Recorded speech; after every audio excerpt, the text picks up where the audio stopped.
Hello friends, this is Karan and I welcome you all to GK Gurukul. जो हमारी polity की Lucent की series चल रही है, आज हम जो नेक्स्ट चैप्टर पढ़ेंगे that is emergency provisions. Emergency की जो प्रोविजंस हैं वो कॉन्स्टिट्यूशन में 18th पार्ट में मेंशन है और आर्टिकल 352 से लेकर आर्टिकल 360 तक ये इमरजेंसी का आर्टिकल्स मेंशन किए गए हैं। इसमें हम देखेंगे कि आर्टिकल 352 जो है वो नेशनल इमरजेंसी है, आर्टिकल 356 जो है वो स्टेट इमरजेंसी है, आर्टिकल 360 फाइनेंशियल इमरजेंसी है। वो मैं आपको एलेबोरेटली आगे बताती जाऊंगी।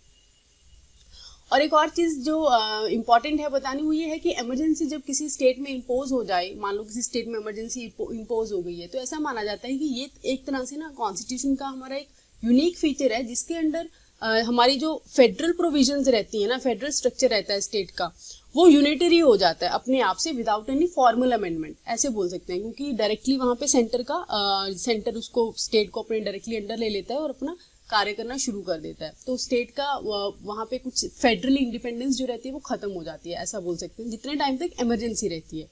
तो ये एक यूनिक फीचर है हमारे कॉन्स्टिट्यूशन का। आर्टिकल 352 के अंडर नेशनल इमरजेंसी मेंशन की गई है। नेशनल इमरजेंसी 3 ग्राउंड्स के ऊपर ही इम्पोज की जा सकती है। पहला है वॉर, दूसरा है एक्सटर्नल एग्रेशन, तीसरा है आर्म्ड रेबेलियन।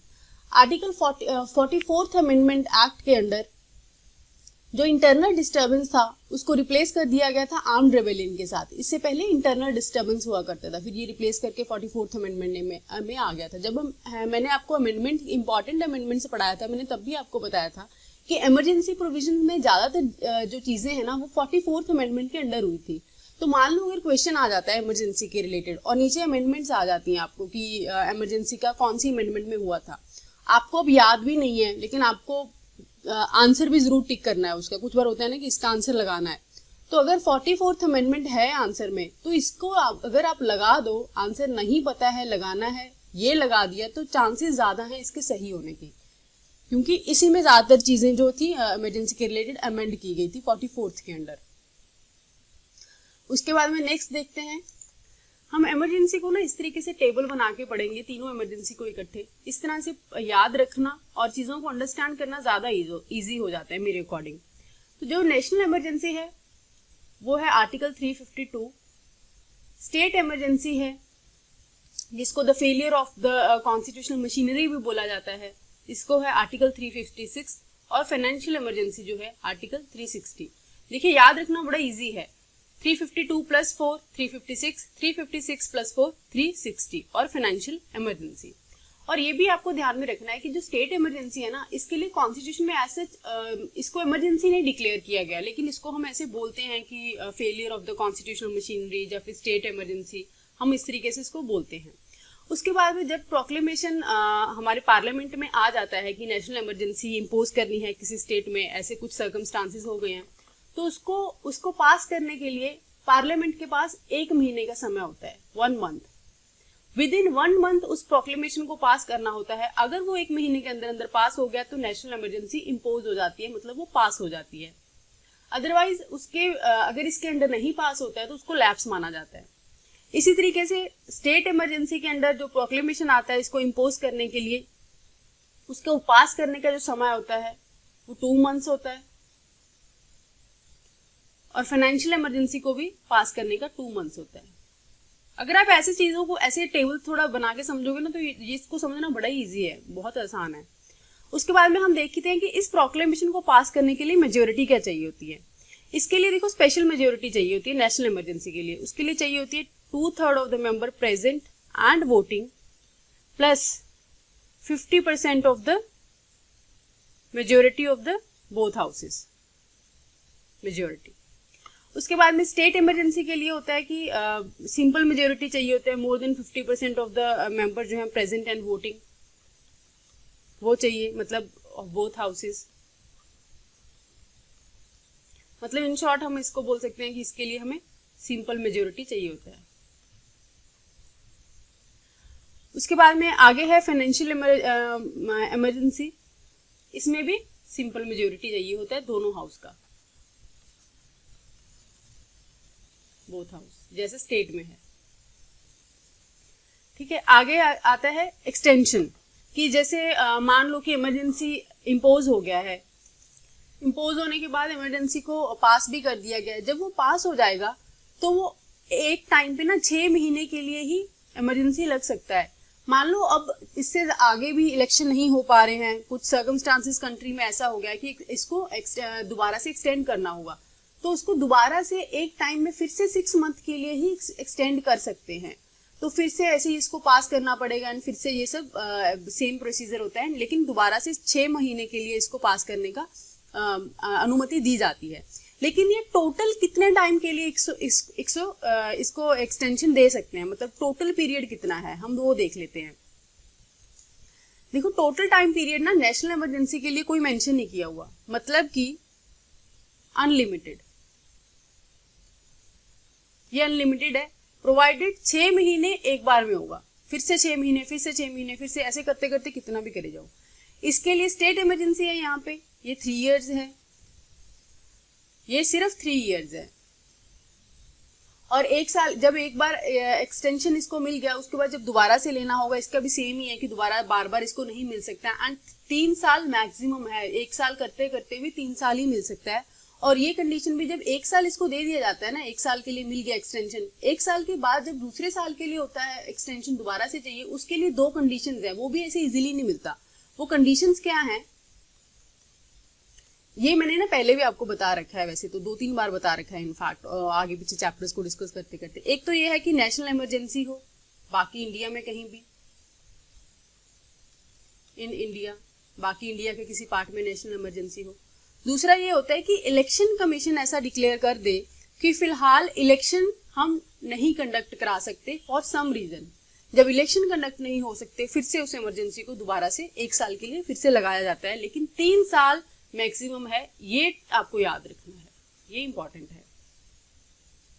इसी तरीके से फिर फाइनेंशियल इमरजेंसी आ जाती है, यहाँ पे भी नो मैक्सिमम पीरियड,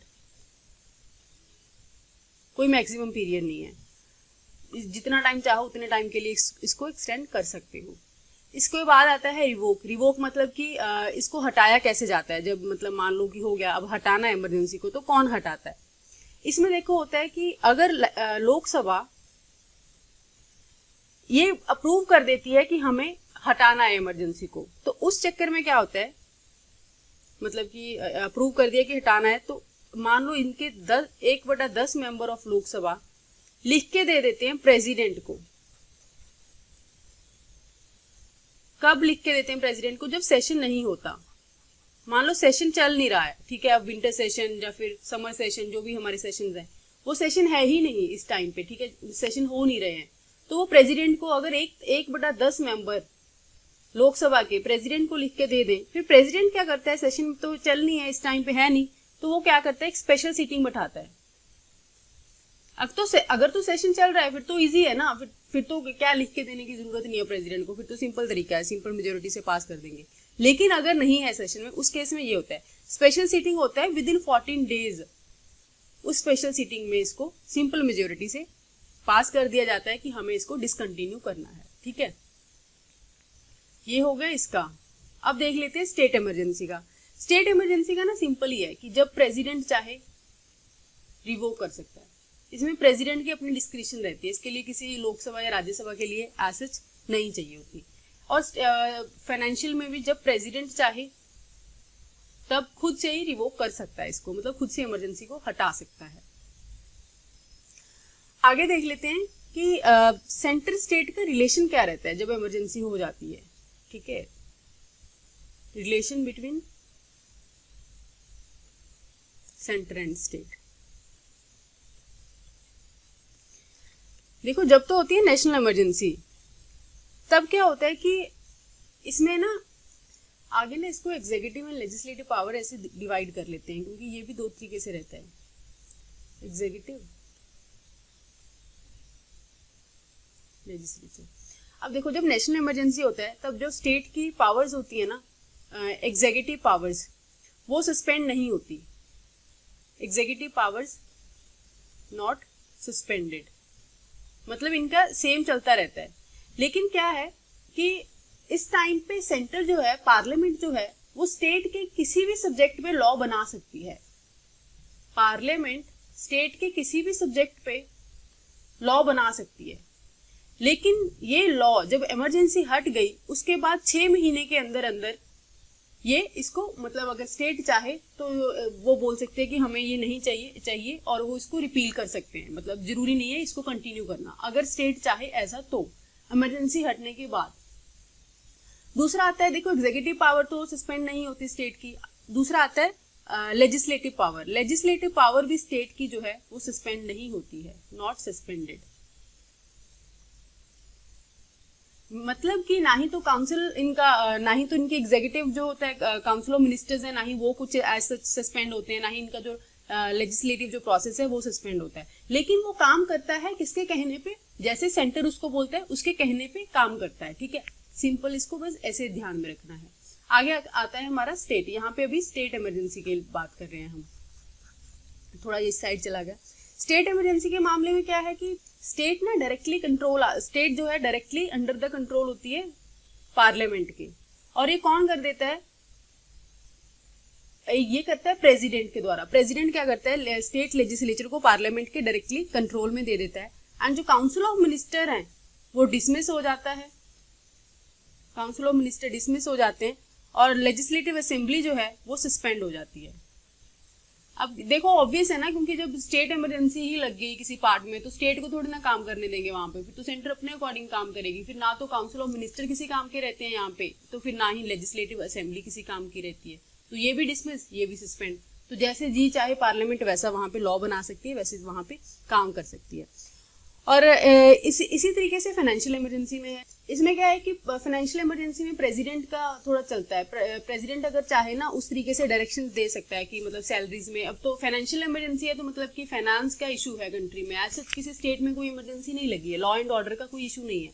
तो इसमें सिंपली प्रेसिडेंट क्या करता है, अगर चाहे तो डायरेक्शन दे सकता है कि भाई इनकी सैलरी में रिडक्शन कर दो, स्टेट के सर्विसेज के जो एम्प्लॉयज हैं वहां पे रिडक्शन कर दो, यूनियन के जजेस के जो एम्प्लॉयज हैं वहां पे रिडक्शन कर दो। तो ये सारा ना प्रेसिडेंट के कहने पे चलता है, मतलब प्रेसिडेंट जहां चाहे तो वहां पे माल भत्ता किसी का भी कम कर सकता है। इसमें भी सेंटर का फुल कंट्रोल हो जाता है स्टेट के फाइनेंशियल मैटर्स के ऊपर। तो ये इतना ही है। अगर आप इस तरीके से टेबल से समझोगे तो ये आपको इजी लगेगा। अगर आप एक एक को समझने बैठोगे तो फिर जब आप पूरा हम एक साइड का देखते हैं नेशनल इमरजेंसी पढ़ने के बाद स्टेट पे जाते हैं तो फिर वहां पे वो पढ़ते पढ़ते नेशनल इमरजेंसी में कंफ्यूजन होने लग जाती है कि उसमें क्या था, ऐसा क्या था। तो मैं हमेशा इसको ऐसे बना के ज्यादा सही देखती हूँ, और एक बार में पढ़ लिया तो ये ऐसा मानो कि दिमाग में छप जाता है, याद ही रहता है, इस भूलने की कोई चांस ही नहीं है। तो आई होप कि आपको ये सेशन अच्छा लगा होगा और आपको अच्छे से समझ भी आया होगा। आपको सेशंस अच्छे लग रहे हैं तो प्लीज शेयर की जरूर करें अपने फ्रेंड्स के साथ में चैनल को सब्सक्राइब जरूर करें, लाइक भी जरूर करें। Thank you very much.